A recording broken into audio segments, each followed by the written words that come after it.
Su nombre santo es. Con todo mi ser cantaré, su nombre alabaré. Tu amor es grande, es paciente, y bondadoso es tu corazón. Por todo lo que has hecho, yo seguiré cantando. Es mi razones para alabar. Que todo lo que soy bendiga al Señor.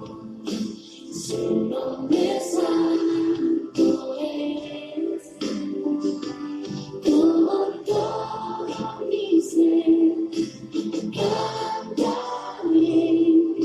su nombre alabaré. Que todo lo que soy bendiga al Señor. Su nombre santo es. Con todo mi ser cantaré, su nombre alabaré.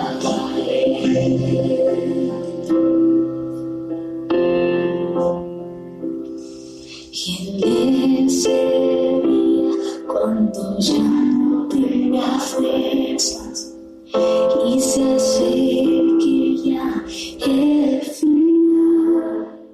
Aún si te seguiré cantando por mis milagros y la eternidad.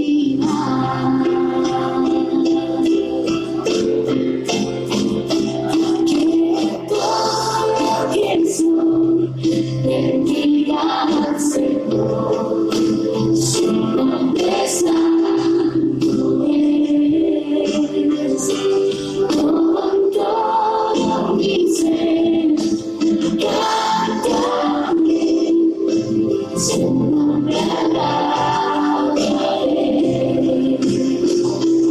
Que todo lo que soy bendiga al Señor. Su nombre santo es. Con todo mi ser cantaré,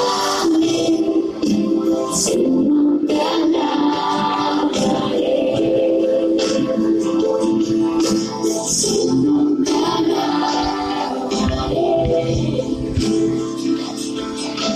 Su nombre alabaré.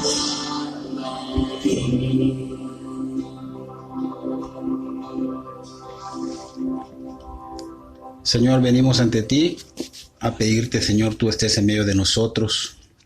Venimos a reconocer, Señor, que tú eres el creador de este universo, de esta tierra, que tú eres el creador del ser humano. Reconocemos, Señor, que tú eres quien nos redimió, Señor, de esa muerte espiritual, de esa muerte, Señor, eterna. Y pedimos, Señor, que hoy tú, Señor, seas el que dirija, el que toque los corazones a través de esta prédica, Señor. Que tu Espíritu Santo convenza en esa fe natural, que tu Espíritu Santo prepare los corazones, que tu Espíritu Santo guíe esta prédica, Señor, y que tú seas exaltado y glorificado en ella. Señor, que tu autoridad esté en ella, Señor, porque si no eres tú obrando, Señor, las palabras, Señor, de un ser humano no tienen ese poder, Señor. Tienes que ser tú obrando y ministrando a cada oidor, a cada espectador, Señor. Bendícelo, Señor, a todos los que van a escuchar. Bendice a la congregación. Bendícenos, Señor, en este día y que tu gracia sea derramada sobre cada uno de nosotros. En el nombre de Cristo Jesús. Amén y amén. Continuamos con Hechos capítulo 11. Hechos capítulo 11.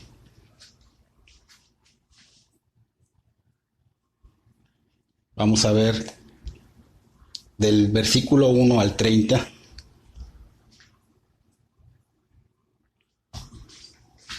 Del versículo 1 al 30.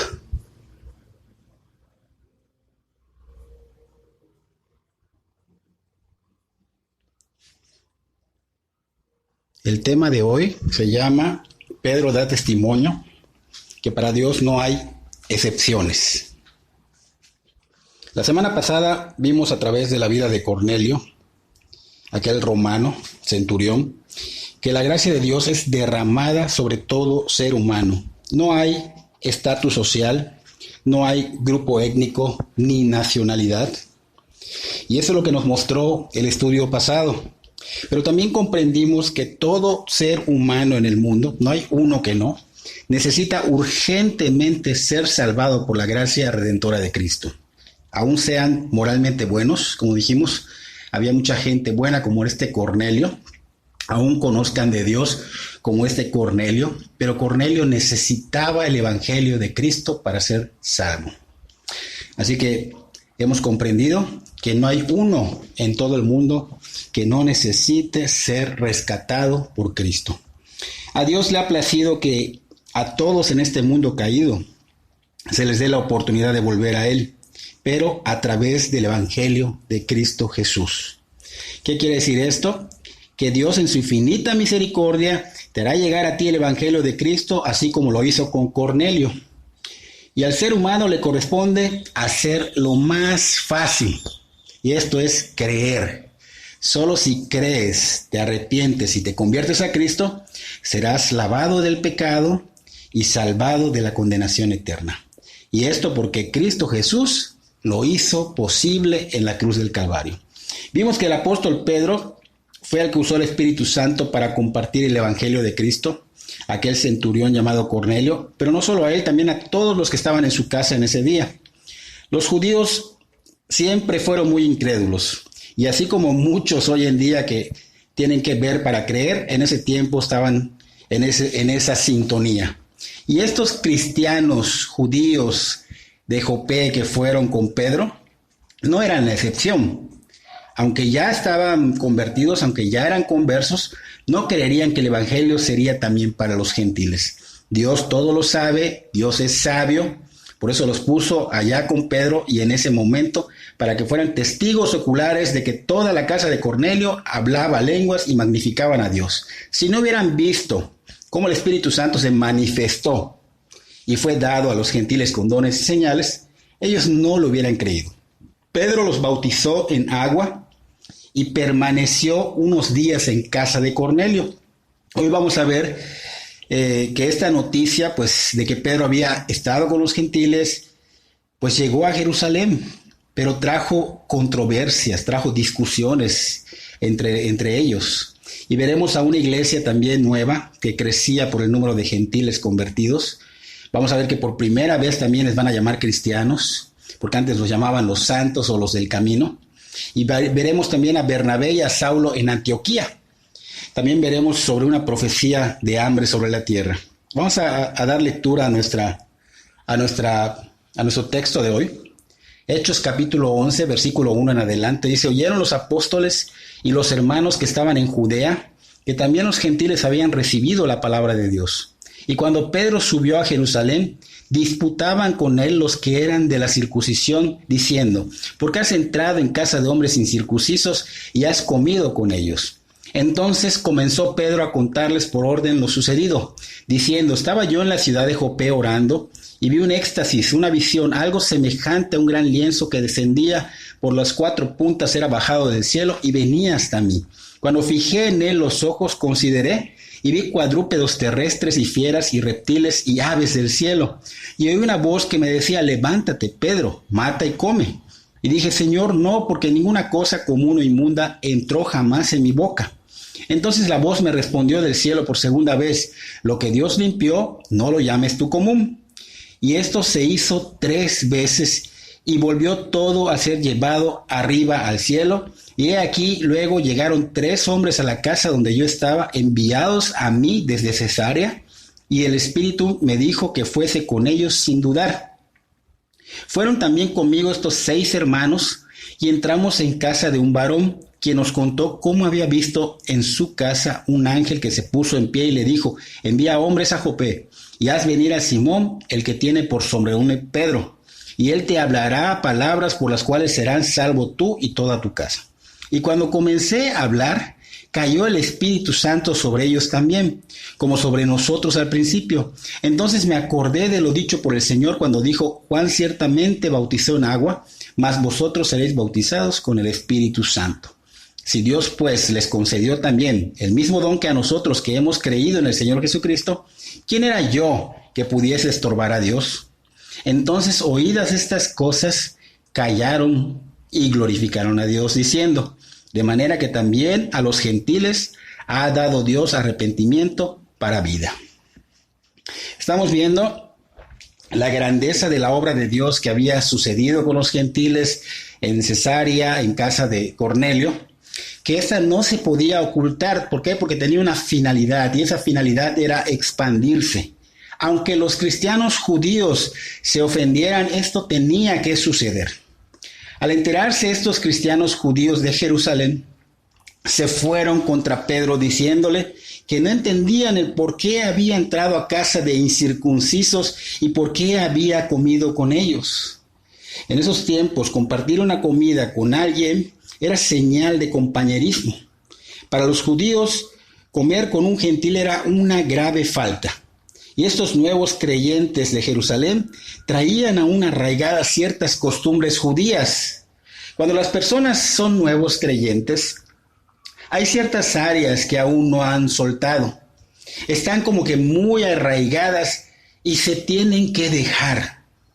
¿Por qué? Porque afecta la relación personal con el Señor. ¿Cómo hacerlo? A través de la palabra de Dios. Toda la palabra de Dios dice que es inspirada por Dios, dice que es útil para enseñarnos lo que es verdad y para hacernos ver lo que está mal en nuestra vida. También dice que nos corrige cuando estamos equivocados, nos enseña a hacer lo correcto ante Dios. Así que esta palabra que ha sido dada por Dios prepara, capacita a su pueblo para hacer toda buena obra. Eso está en 2 Timoteo 3, 16, 17. Así que no solo debemos escuchar la palabra, no solo debemos leer la palabra, sino que hay que obedecerla. No debe quedar solo en entenderla, porque muchos son los que se quedan como que estancados en solo conocer y conocer y van adquiriendo por inteligencia el conocimiento de la palabra, pero no terminan de entender la finalidad por la cual fue dada. El protocolo, si quieres llamarlo así, que Dios ha dado es obedecer y ejecutar la orden de Dios. Vivir lo que Dios dice, hacer lo que Dios manda. Esto es tener esa fe en Cristo. A estos cristianos judíos de Jerusalén se les estaba olvidando lo más importante, lo que Dios estaba mostrando y haciendo en la vida de los gentiles, la gracia de Dios que estaba siendo extendida a las naciones del mundo, porque así le plació a Dios. Al observar la reacción de estos cristianos judíos de Jerusalén, podemos ver que Dios siempre estaba en control. ¿Por qué? Porque ¿cómo es que se dio que los hermanos cristianos judíos de Jope fueran con Pedro, aquellos 6? Y fueran testigos de todo lo que sucedió en casa de Cornelio, de todo lo que Dios hizo en ese momento, cuando el Espíritu Santo vino y fue derramado sobre ellos. Así que vieron ellos realmente la obra de Dios en los gentiles. Así verían que no solo Pedro testificaría, sino que también ellos. No habría duda de que realmente sucedió. Cesarea fue el inicio prácticamente de los gentiles como iglesia. Allí fue donde se inició la gracia al resto del mundo, a los gentiles. Y por eso hoy nosotros somos bienaventurados. Entonces Pedro comienza a contarles el porqué de lo que hizo. Y vemos que aquí, al contar todo lo que había pasado, pues el Señor está dando un énfasis en este mensaje. Al repetirse esa historia está dando un énfasis. ¿Qué quiere decir esto? Que debemos tomarlo más en cuenta, debemos analizarlo más, debemos guardarlo más en nuestro corazón.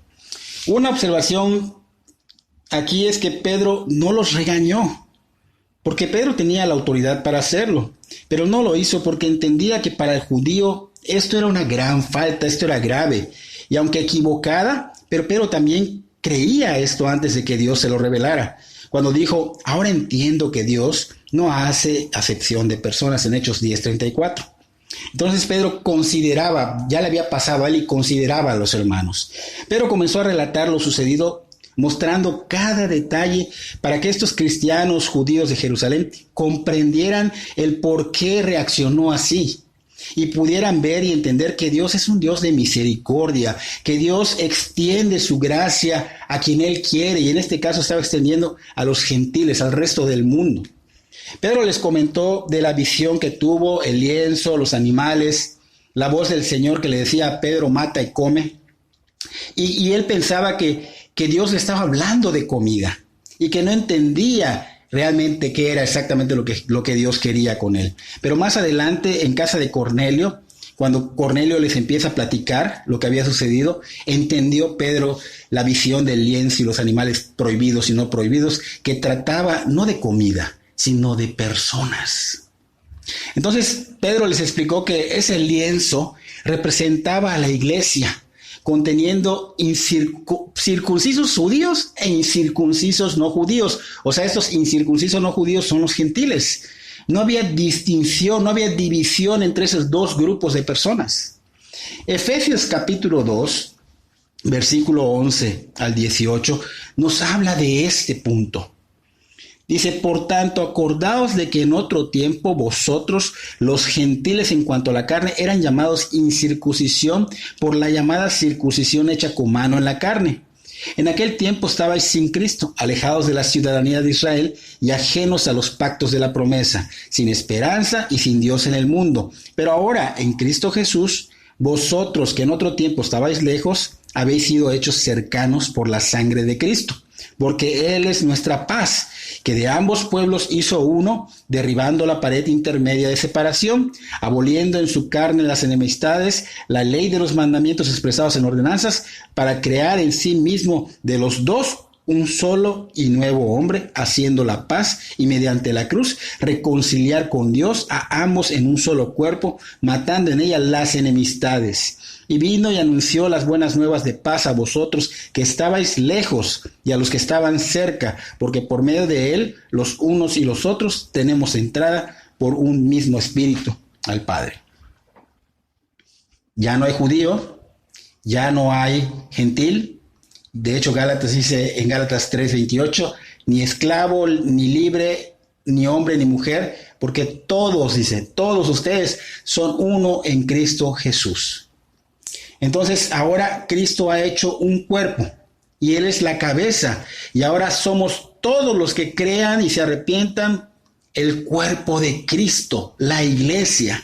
Todo el que venga a los pies de Cristo es un solo cuerpo, una sola iglesia, la esposa de Cristo, por la cual dio su vida en rescate por ella. Pedro mencionó que hubo una orden que el Espíritu Santo le dio de ir con aquellos gentiles y que no dudara. Y Cornelio mencionó de un ángel que vio la visión en su casa y que habló con él y le dio la orden de buscar a Pedro. Entonces Pedro les estaba dando a entender a estos hermanos de Jerusalén, que eran judíos cristianos, que si Dios había permitido al ángel hablarle a Cornelio, un gentil, y si Dios mismo lo había enviado a él con 3 hombres gentiles a casa de Cornelio, pues era necesario que Pedro obedeciera, entrara y hablara de Cristo.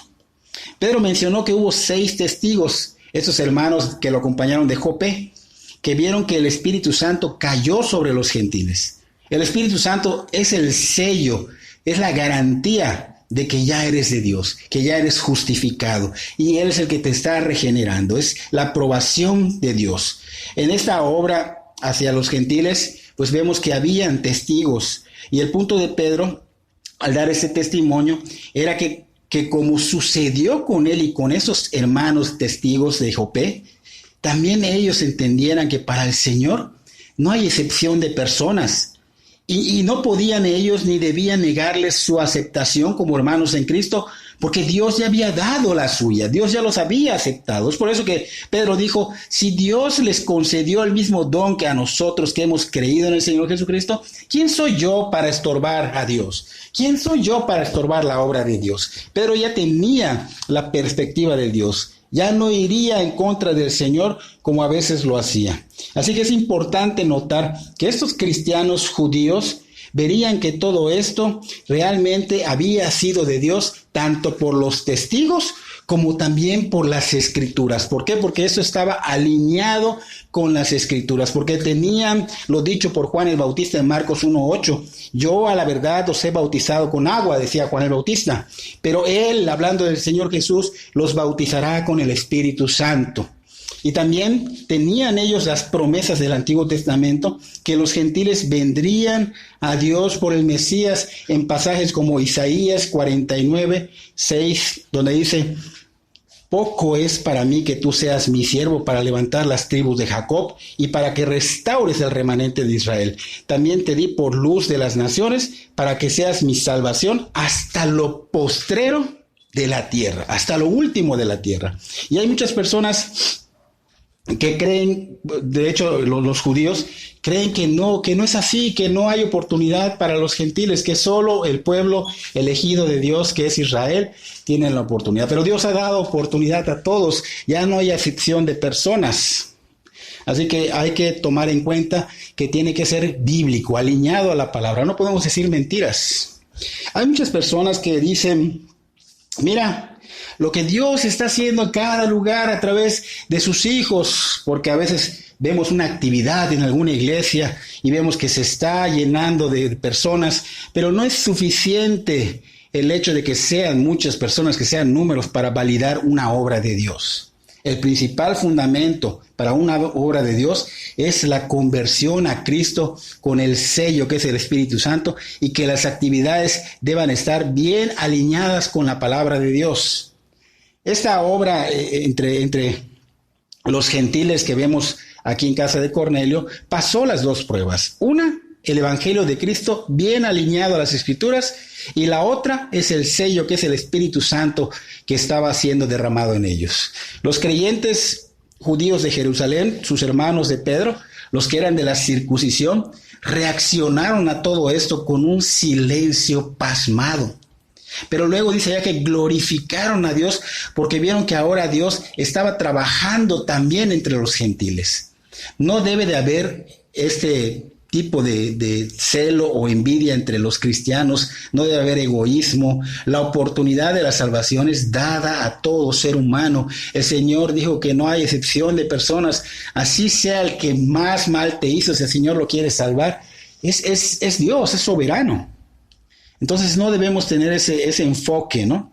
Y esto es un pasaje muy poderoso, porque vemos demostrando aquí en los corazones de estos cristianos, los hermanos de Pedro, acá en Jerusalén, vemos que estos judíos fueron mansos, fueron humildes, fueron tiernos para ser guiados y corregidos por Dios.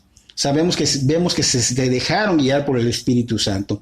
Y es glorioso cuando el pueblo de Dios permite que sus prejuicios y sus tradiciones sean superados por la palabra y la obra de Dios. Los gentiles no tenían que convertirse a judíos como lo hacían los prosélitos y ponerse bajo la ley de Moisés primero. No tenían que circuncidarse para ser de Cristo. Solo tenían que arrepentirse y creer para poder ir a los pies del Señor Jesús y sea derramado sobre ellos el Espíritu Santo. Pero los seguidores del Señor Jesús, que eran judíos, tenían que negarse a sí mismo, porque, habían aceptado, pero tenían que negarse a sí mismo y cargar su cruz, porque tenían que recibir a estos gentiles como sus hermanos y como sus hermanas, como miembros de la familia de Dios. Y a veces nuestro yo nos impide. Es que yo no puedo ser así. Bueno, Dios es así, pero yo no puedo ser así. Y no es lo que Dios quiere. Dios nos ha dicho que niégate a ti mismo. Si realmente quieres seguirme, niégate a ti mismo. Y también nos ha dicho, carga tu cruz cada día. Y carga tu cruz cada día significa que debemos totalmente morir a nuestra voluntad. Ya no pienso con la forma del sistema que yo tenía, sino que ahora me voy a la voluntad de Dios, que es su palabra, y aplico esa palabra como la voluntad mía. Entonces, esos hombres tuvieron que realmente negarse a sí mismos, cargar su cruz, porque tenían que ya ver a estos gentiles como hermanos, no como inferiores a ellos, sino como iguales ante Dios. Y la iglesia en Jerusalén, pues, ¿qué hizo? Abrazó a estos creyentes gentiles Tristemente lo hizo por un tiempo. La puerta fue abierta por Dios a todos los gentiles. Eso nadie lo podía evitar, y esa puerta que Dios abrió, nadie la puede cerrar. Pero los gentiles en un tiempo los judíos en un tiempo iban a poner trabas. Eso lo vamos a ver más adelante, en los capítulos más adelante.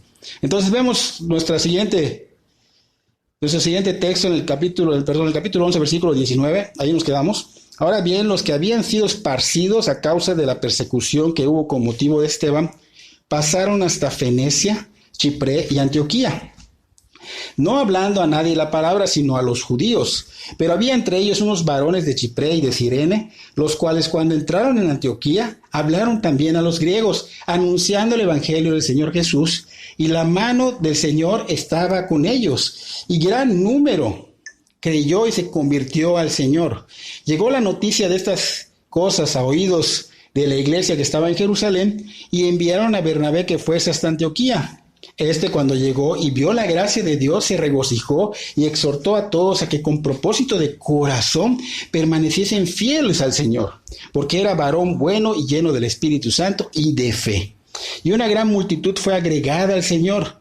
Después fue Bernabé a Tarso para buscar a Saulo, y hallándole le trajo a Antioquía, y se congregaron ahí todo un año con la iglesia, y enseñaron a mucha gente, y a los discípulos se les llamó cristianos por primera vez en Antioquía. En aquellos días, unos profetas descendieron de Jerusalén a Antioquía, y levantándose uno de ellos, llamado Agabo, daba a entender por el Espíritu que vendría una gran hambre en toda la tierra habitada, la cual sucedió en tiempo de Claudio. Entonces los discípulos, cada uno conforme a lo que tenía, determinaron enviar socorro a los hermanos que habitaban en Judea, lo cual en efecto hicieron, enviándolo a los ancianos por mano de Bernabé y de Saulo. Hacemos nuestra pausa acá. Estamos viendo que al principio el Señor, en Hechos 1:8, había encargado de llevar el evangelio primero a Jerusalén, después a Judea y seguido a Samaria. Y por último decía que lo llevaran a las partes más lejanas de la tierra, ¿no? Lamentablemente vimos que estos apóstoles y los discípulos se estancaron. Estaban en su confort en Jerusalén. Y esto, tristemente, pues pasa a veces. A veces nosotros debemos salir a compartir, debemos llevar el evangelio a otros lugares, a otras personas, y no ser egoístas y quedarnos nosotros, ¿no? O sea, ya nos salvamos y que les vaya bien a los demás, que Dios tenga misericordia. No, el Señor nos ha encargado un trabajo. Ahora, estamos viendo acá que debido a la muerte de Esteban, pues Dios utilizó esto para que estos discípulos, no los apóstoles, los discípulos esparcieran y llevaran el mensaje de salvación a los lugares que había mandado el Señor. Ya estaba en Jerusalén, ahora faltaba Judea, Samaria y los confines de la tierra. Vimos a Felipe, uno de los 7 diáconos que habían escogido. Vimos que él estaba cubriendo parte de Judea, parte de Samaria. Y vemos que los discípulos esparcidos estaban yendo para predicar el evangelio en Fenicia, Chipre y Antioquía, donde se encontraron con griegos, y dice que les anunciaron el evangelio del Señor Jesús. Cabe señalar que estos griegos a los cuales le anunciaron el evangelio eran judíos que hablaban griego y que practicaban las costumbres griegas.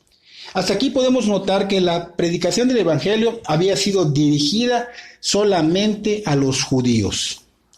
Pero lo hermoso que estamos viendo acá es que el Espíritu Santo estaba obrando, porque dice acá que un gran número de personas creyeron y se convirtieron a Cristo. ¿Qué significa esto? Que el Espíritu Santo los había convencido en su fe natural y dejaron de creer en lo que creían para creer en la verdad. No se trata de buenas obras, no se trata de buenas conductas. Esas buenas obras y esas buenas conductas solo salen cuando tú crees, te arrepientes y te conviertes a Cristo. Por naturaleza empiezan a fluir, pero no por estas obras o buenas actitudes puedes realmente ganarte la salvación. No, la salvación es por gracia, es un regalo inmerecido. Y viene a través de convertirte, de arrepentirte y convertirte, de creer, arrepentirte y convertirte a Cristo, ¿ok? Entonces, fíjense, Antioquía, en el primer siglo era una ciudad con aproximadamente 500,000 de personas. Y también estaba aproximadamente a unos 500 kilómetros de Jerusalén, sobre el Mediterráneo, o sea, cerca del mar. Antioquía fue conocida por sus negocios y comercio, porque entraban por allá en barcos y todo, tenían puertos cerca, pero también por su inmoralidad e idolatría a dioses, o sea que estos eran politeístas, que creían en varios dioses. Esta obra que hizo Dios en Antioquía llegó como noticia a Jerusalén, y la iglesia de Jerusalén decidió enviar a Bernabé hasta Antioquía. Antioquía pronto se iba a convertir en el segundo centro de la iglesia, porque los cristianos terminarían desplazándose allá debido a la persecución. Bernabé, al llegar a Antioquía, pues se maravilló al ver el trabajo, al ver la atmósfera entre los seguidores del Señor Jesús, o sea, los cristianos. Todavía no se les llamaban, pero estaban a punto de llamársele cristianos. Él, cuando vio que realmente estaban receptivos a la palabra y estaban convertidos y estaban realmente interesados en la obra del Señor, pues obviamente se maravilló.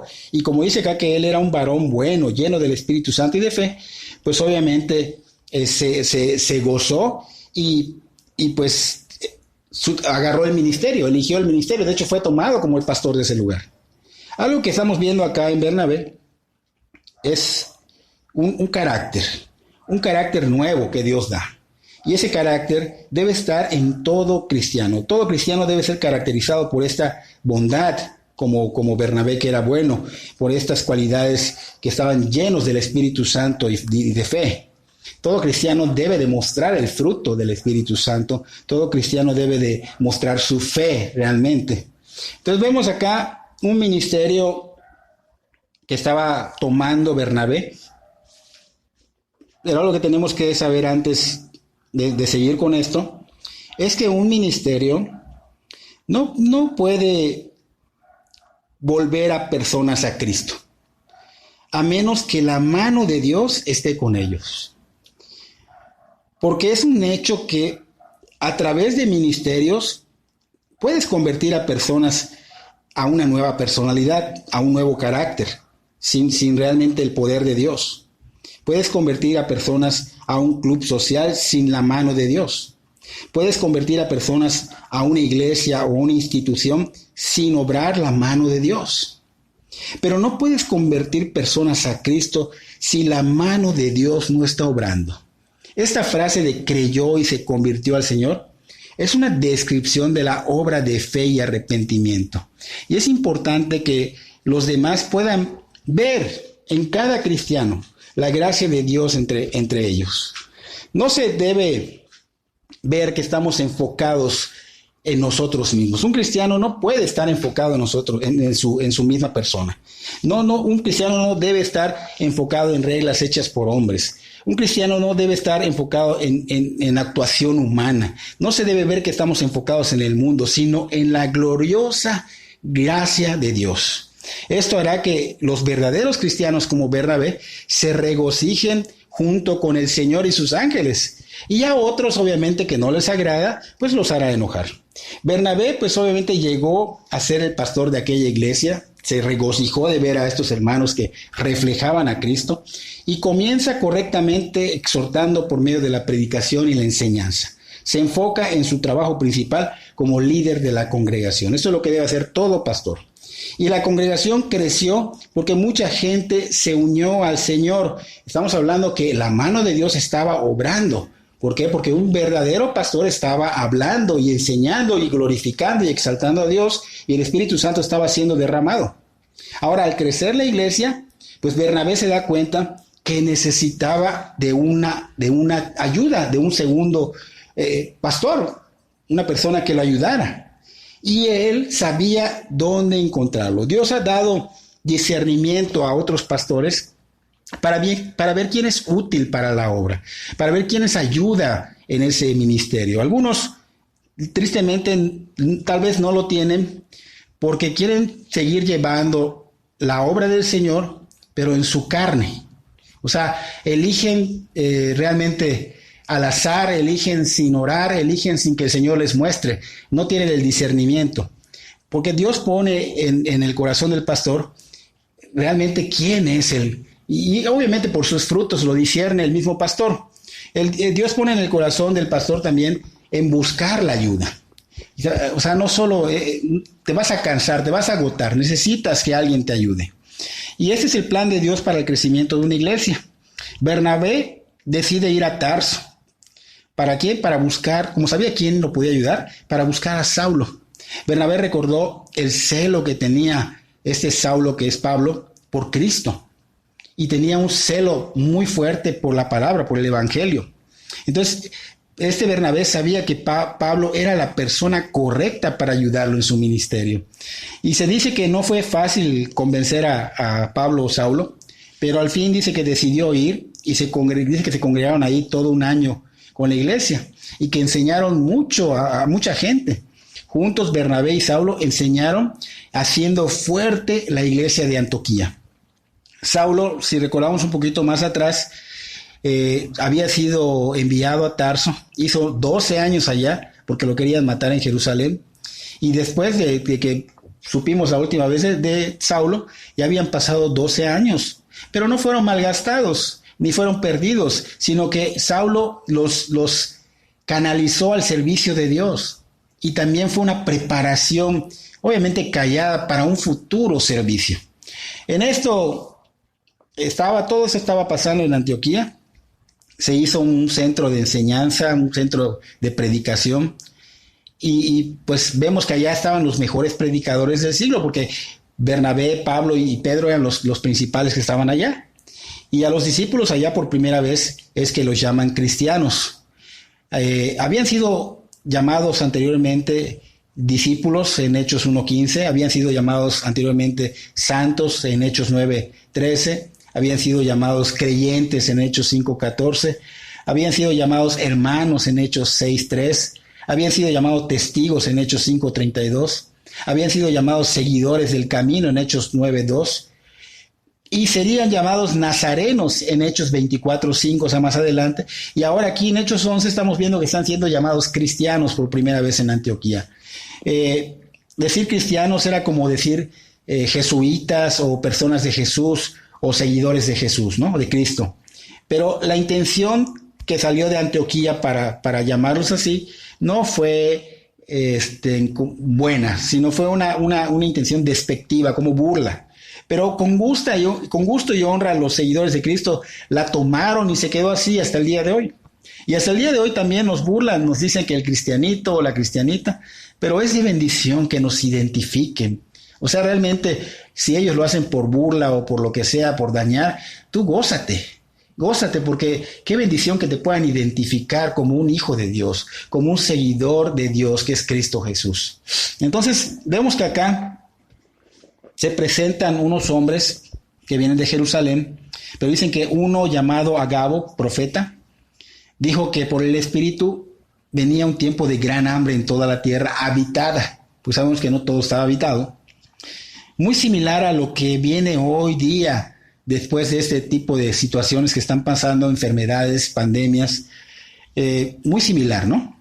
Ahora, en ese tiempo los cristianos de Antioquía, cuando este Agabo, profeta, habló a través de, o sea, el Espíritu Santo lo utilizó y habló, pues la iglesia tomaba la palabra seriamente y obedecían. Y es algo que es difícil de encontrar en una iglesia. Lamentablemente podemos llenarnos del conocimiento, pero mucha gente no lo toma como serio y tristemente no obedecen la palabra.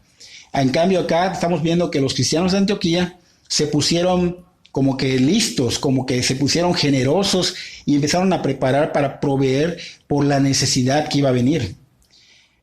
Algo que estamos viendo y también que el Señor nos ha enseñado es que Dios nos manda a ser prudentes, pero no egoístas.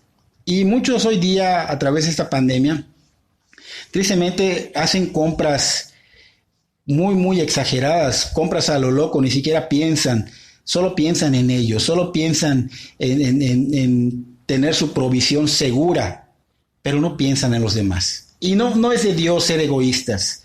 La historia acá relata que, bueno, de hecho, no solo aquí en el libro, sino también hay escritos que muestran la veracidad de esto, que fue Claudio, fue en el tiempo de Claudio. Acá la Biblia dice que fue en el tiempo de Claudio.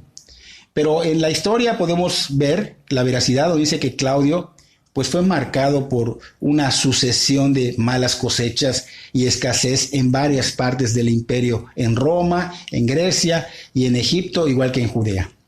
Entonces podemos ver que realmente le podemos dar más veracidad a la palabra, que muchos son como que no creen que la palabra de Dios realmente es verídica. Podemos ver que estos cristianos aquí en Antioquía dieron generosamente para proveer para la necesidad. Es importante, ¿no? Para la necesidad, pero no solo de su congregación.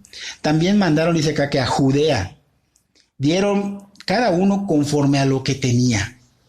Y esto es lo que es difícil que el cristiano entienda.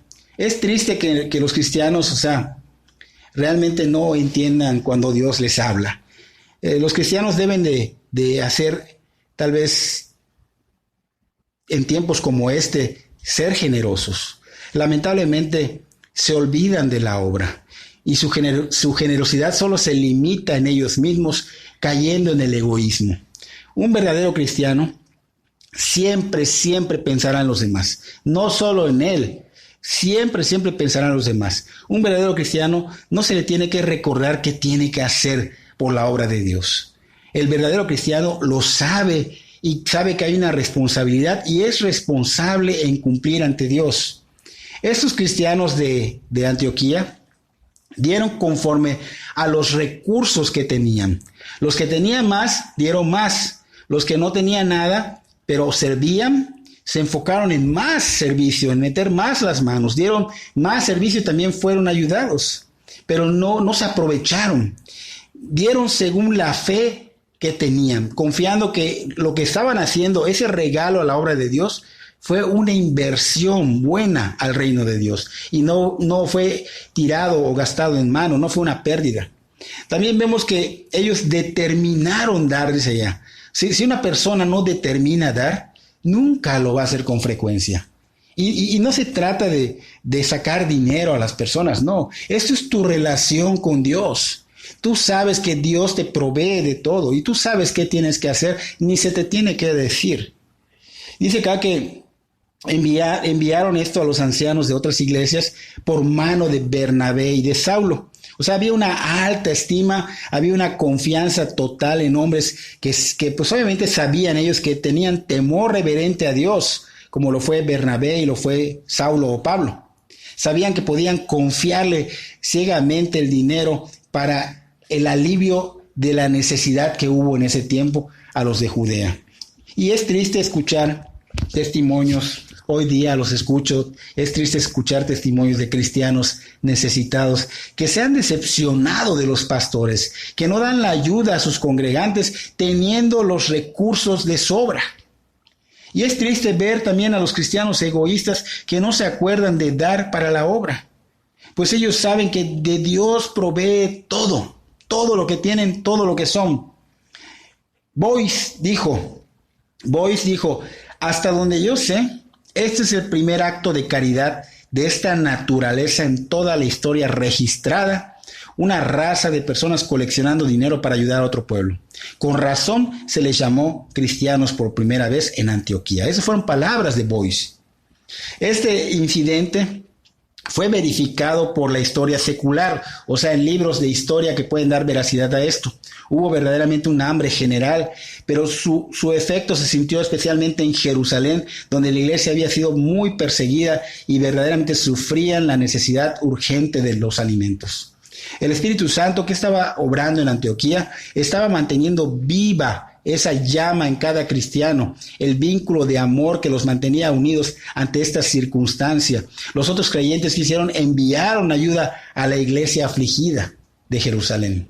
Entonces estamos viendo que el Espíritu Santo, cuando obra, no debemos reprimirlo. A veces nos pone en nuestro corazón dar, pero somos muy agarrados, somos muy egoístas.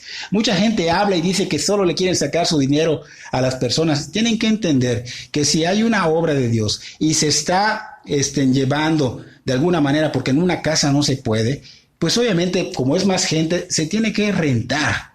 Requieren gastos y esto, para mucha gente que no entiende, verdaderamente ignora, es que hay gente que se encarga de esos diezmarios o de esos ofrenderos. Hay gente que se encarga de esto para que haya transparencia, y sirve para cubrir los gastos de ello, y sirve para ayudar a la misma iglesia, y sirve también para ayudar a otros que a veces llegan. Y lamentablemente mucha gente solo habla por hablar. Mucha gente dice, no, solo te roban. Ellos no han experimentado, no han vivido, y hay que tener cuidado de lo que hablas. Realmente hay lugares donde verdaderamente no están enfocados en el dinero. Pero obviamente la generosidad de un cristiano tiene que salir a relucir. Aquí el Espíritu Santo estaba obrando en esa iglesia, y en cada iglesia debe obrar el Espíritu Santo. Debe haber esa llama que mantenga el vínculo de amor ante todos los hermanos. Y podemos también notar algo muy importante, que es la evidencia en todo cristiano. Vemos a un hombre que antes asolaba a los cristianos, Saulo de Tarso, que es Pablo ahora. Unos años atrás perseguía a los cristianos, los maltrataba, los sacaba de las casas, los encarcelaba y a veces hasta los mataba. Pero ahorita lo estamos viendo contrario. Cristo tuvo su encuentro con Cristo. Cristo lo cambió, lo transformó. Y estamos viendo el fruto, estamos viendo la evidencia, usando sus propias manos y todo lo que estuviera a su alcance para ayudar a los cristianos, porque Pablo no recibía ayuda. Y sí la debería de recibir. Pablo se ponía a trabajar. Él armaba como unas casas de campaña. Él trabajaba en esto y obviamente le daban su sueldo por esto. Y ese dinero lo usaba para ayudar a los demás. Y estamos viendo a un hombre que realmente está mostrando el fruto, que está mostrando cómo Dios obra y cambia corazones y cambia vidas. Estamos viendo la evidente obra de Dios en su vida, y así debe ser en nosotros los cristianos. Que se vea que somos de Cristo, que se vea que amamos a Dios con todo nuestro corazón y que amamos a nuestro prójimo como a nosotros mismos. Que salga a flote el fruto divino, pues has nacido de nuevo en Cristo. Es como un árbol de naranjas. ¿Qué debe dar? Debe dar frutos naranjas, ¿no? Pero no espinos. Un corazón nuevo, dirigido por el Espíritu Santo, debe dar un fruto de amor, debe dar un fruto de misericordia, de bondad, de fe, de humildad. No egoísmo, no falta de perdón, no mal testimonio, no odio, no rencores, nada de eso. Si aún tienes estas cosas, ten cuidado, analízate, pide al Señor que te muestre. Si aún no conoces a Cristo, espero que esta enseñanza, de veras, el Espíritu Santo toque tu vida, obre en ti y deposite en ti sed y hambre de Dios para buscar a Cristo. Si necesitas escuchar el Evangelio o saber cómo puedes conocer a Cristo,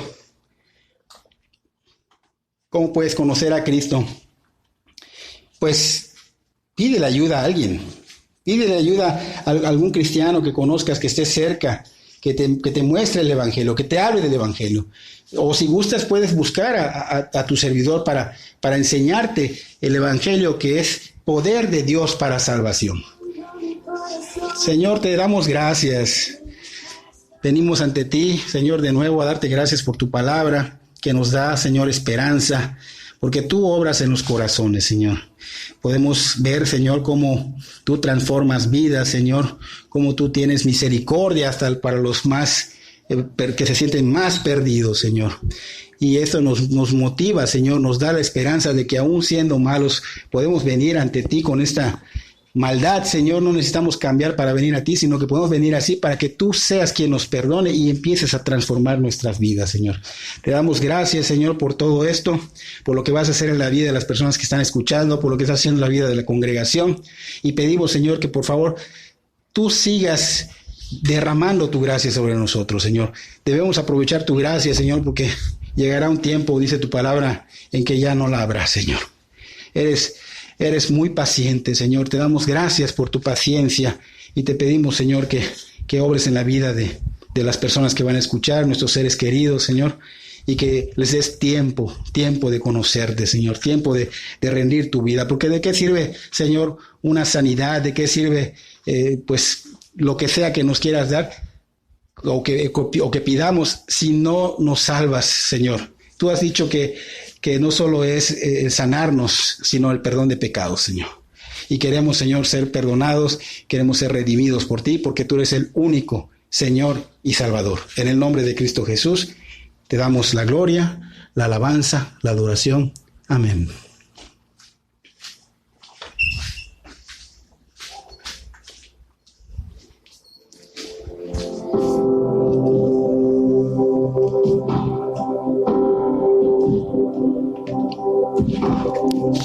Tu gracia me visitó, sanando mi corazón. Mi casa se iluminó de tu luz. Hablaste a mi corazón, tu voz me dio dirección.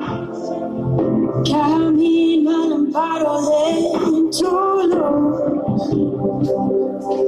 En la tempestad estaré seguro, tú me sostendrás con tu brazo fuerte, tú mi buen pastor, guiarás mis pasos, cuidarás de mí. En la tempestad estaré seguro, tú me sostendrás con tu brazo fuerte, tú mi buen pastor, guiarás mis pasos, cuidarás de mí. Tu gracia me visitó, sanando mi corazón. Mi casa se iluminó de tu luz. Hablaste a mi corazón, tu voz me dio dirección. Camino al amparo de tu luz.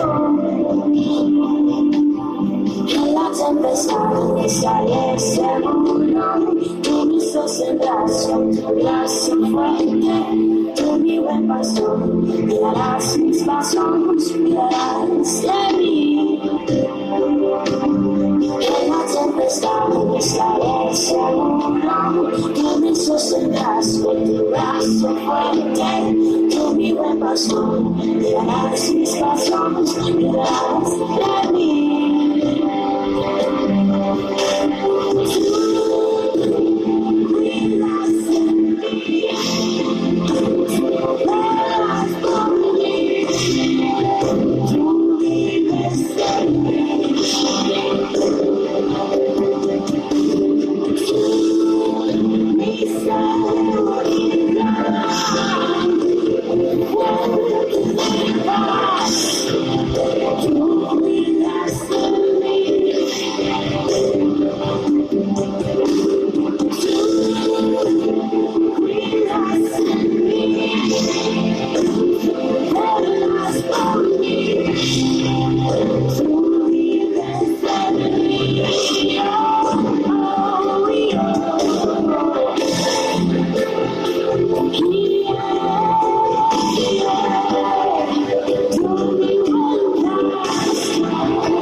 Estaré seguro, tú me sostendrás con tu brazo fuerte, tú mi buen pastor, guiarás mis pasos, guiarás en mí.